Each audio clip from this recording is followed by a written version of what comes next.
So I get yelled at on Pinterest a lot. I know, you wouldn't think people still use Pinterest, and you wouldn't think people still comment on Pinterest. But this matcha cookie gets commented on a lot. People are like, why is there cornstarch in it? And I'm like, to soften the harsh glutens in the flour. But then they're like, what if the caffeine keeps me up all night? And that's where I say Matcha Bar has culinary grade matcha, which has been specifically designed for color and flavor and not for energy and focus like normal matcha. See, I think of everything. The last thing though that Pinterest really likes to harp on is the fact that I use plant-based milk instead of an egg. The big confusion is that they think a liquid won't emulsify with the butter and the sugar, but if you actually mix it in after the butter and sugar is creamed, you won't have any issues and it will serve the same function that an egg does. So yeah, this is my most controversial recipe, and if any of you put this up Pinterest, I swear to Today we're making a matcha cake. So these are 3 6-inch cake layers that I'm frosting with a faux Swiss meringue buttercream. Once I had my cake layers all aligned, I covered them in a thin layer of frosting, which is called a crumb coat, and chilled that in the freezer for 10 minutes until it was firm to the touch.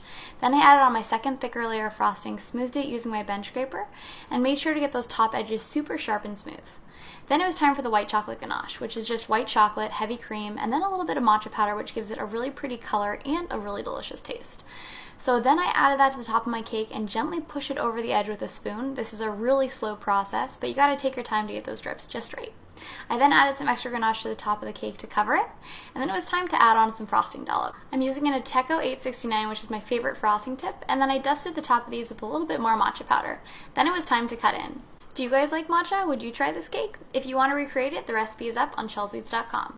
Today I'm going to show you guys how to make a mango matcha latte. First we'll start by making our mango puree. Cut your mango, then use the edge of a glass to remove the chunks. Add the mango to a blender with a spoonful of honey and blend until smooth. In a separate glass, add 1 to 2 teaspoons of matcha, a half cup of water, and whisk until smooth. In a separate glass, add mango puree and then top with ice, your milk of choice, I like oat milk, and then your matcha.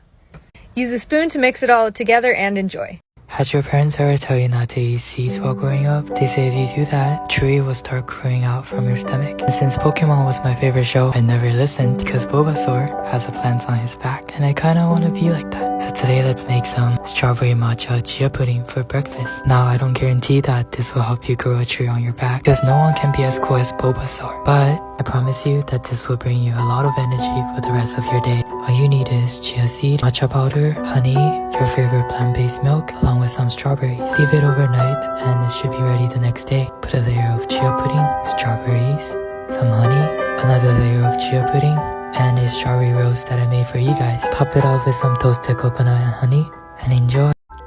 If you have real Asian parents, you've never received a face-to-face compliment from them before. Not even close. I remember the morning I got into UC Berkeley.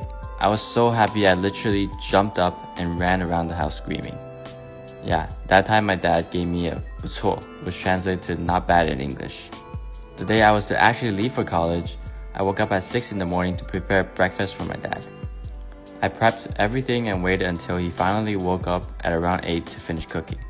You know, to ensure everything's fresh. And there I was, pouring my heart into making the best breakfast I've ever made, plating something I would deem MasterChef winner worthy. Once I served it, I went back into the kitchen to tidy up real quick. By the time I came out, he already left for work without saying anything. But I would later find out that he showed up to work with puffy eyes. So yes, even if they don't say it, they do love you very much.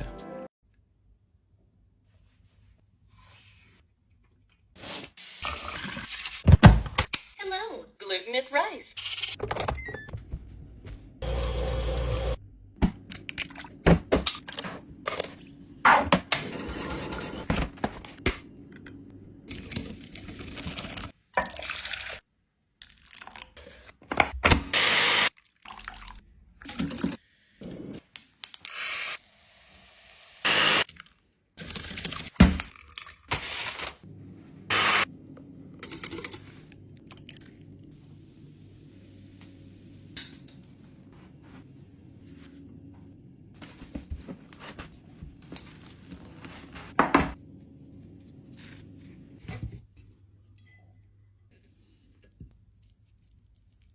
Here's how easy it is to make ice cream mochi. Scoop 4 ice cream balls and freeze for at least 2 hours. Then mix half cup milk and a 1/3 cup sugar and stir on low until the sugar is dissolved. Mix in half teaspoon vanilla, 2 teaspoon coconut oil, and half teaspoon matcha. Then turn off the heat and gradually whisk in 1/2 cup of mochiko. When it's smooth, turn the heat up to medium. It's ready when it's thick and elastic like this. Now using plenty of starch, cover with plastic wrap and then let this sit in the fridge for about 20 minutes. Enclose your ice cream in the dough and pinch off any excess. Follow all these steps and you can make mochi at home.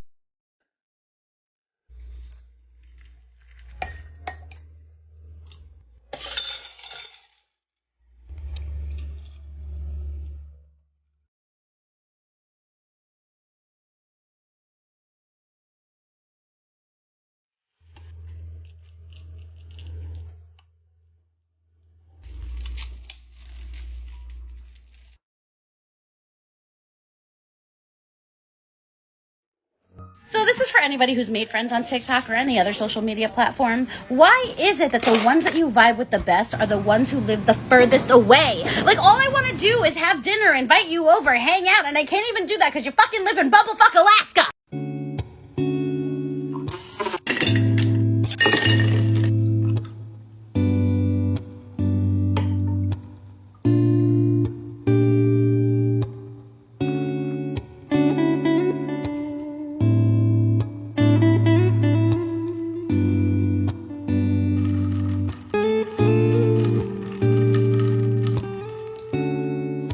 Матча брауни стоит приготовить как минимум ради этого цвета, и вот пропорции, скриншот которых вы можете сделать. Начинаем со сливочного масла и белого шоколада, растапливаем их удобным способом и пока что убираем в сторону. В глубокую миску разбиваем 3 яйца и добавляем белый и коричневый сахар, либо, как в моем случае, стевию и кокосовый, и все хорошо перемешиваем. Возвращаемся к сливочному маслу и шоколаду, которые уже успели остыть, и добавляем их сюда же. Далее начинаем постепенно вводить муку, должна получиться подобная густая консистенция. Главным ингредиентом сегодняшнего рецепта является чай матча. Добавляем его и получаем глубокий зеленый цвет теста, плюс добавляем соль. Следующий шаг не обязателен, но по желанию можно нарезать оставшийся шоколад и добавить его в тесто, либо как вариант вы можете использовать орехи. В рецепте брауни мы не используем соду или разрыхлитель, так как иначе в духовке тесто поднимется, а в данном случае нам это не нужно. Пробуем, что у нас получается, берем форму и смазываем ее маслом или выкладываем пергаментную бумагу, либо делаем и то, смотрите сами. Перекладываем туда тесто. Остается убрать брауни в духовку на 35-45 минут при температуре 180 градусов. Брауни остается достать его из духовки и дать остыть. Обязательно отмечайте меня, если воспользуетесь этим рецептом, но помимо всего прочего скажу, что...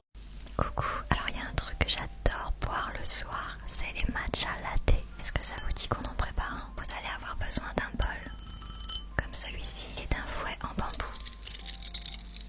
Et bien sûr du matcha, donc moi j'en ai plein, j'en ai du vert, j'en ai du bleu, j'en ai aussi du rose, donc c'est Sakura Flowers, donc c'est fleurs de cerisier. Et j'en ai aussi au rice popcorn. On va utiliser le vert. Alors le matcha, qu'est-ce que c'est? Alors c'est tout simplement du thé vert qui a été moulu très finement sous forme de poudre. Celui-ci il est très bonne qualité, je l'ai acheté au Japon. Ensuite on verse un peu d'eau, donc surtout pas chaude. On va prendre notre fouet en bambou et on va faire des mouvements comme ça de droite à gauche jusqu'à ce que ça fasse une petite mousse comme ça. Ensuite on va préparer notre lait parce que c'est un matcha latte. Moi j'ai pris du lait de vache parce que j'aime bien les vaches, mais bien sûr vous pouvez prendre du lait végétal si vous préférez. Et je le verse dans un mousseur à lait. Ça y est, mon lait est chaud. J'adore l'odeur du lait chaud. Maintenant vous prenez une tasse et vous versez votre matcha et ensuite vous versez votre lait chaud. Avec une cuillère en bois, vous venez choper la mousse de lait et vous mettez au-dessus, sur le top. Alors si vous n'avez pas de mousseur à lait, c'est pas grave, vous pouvez utiliser ce genre de truc, ça se trouve chez Ikea. Tada! Bon là j'avoue mon verre il est pas trop adéquat, mais en fait j'avais une tasse spéciale matcha latte mais je l'ai cassée. Oh, c'est génial. Hey, welcome to Starbucks. What can I get for you today? Hi, can I please get a grande iced matcha green tea latte? Can you make it with oat milk? And can you add a splash of peach juice, please? All right, you got it. All right, there you go. It's delightfully sweet. Let me know how you like it. What's the biggest difference between green tea and matcha? Green tea is brewed by steeping dried tea leaves. Matcha is a type of green tea, but instead of steeping dried tea leaves, the tea leaves are ground into a fine powder that's whisked into water. So with matcha, you're consuming the entire tea leaf versus steeping it.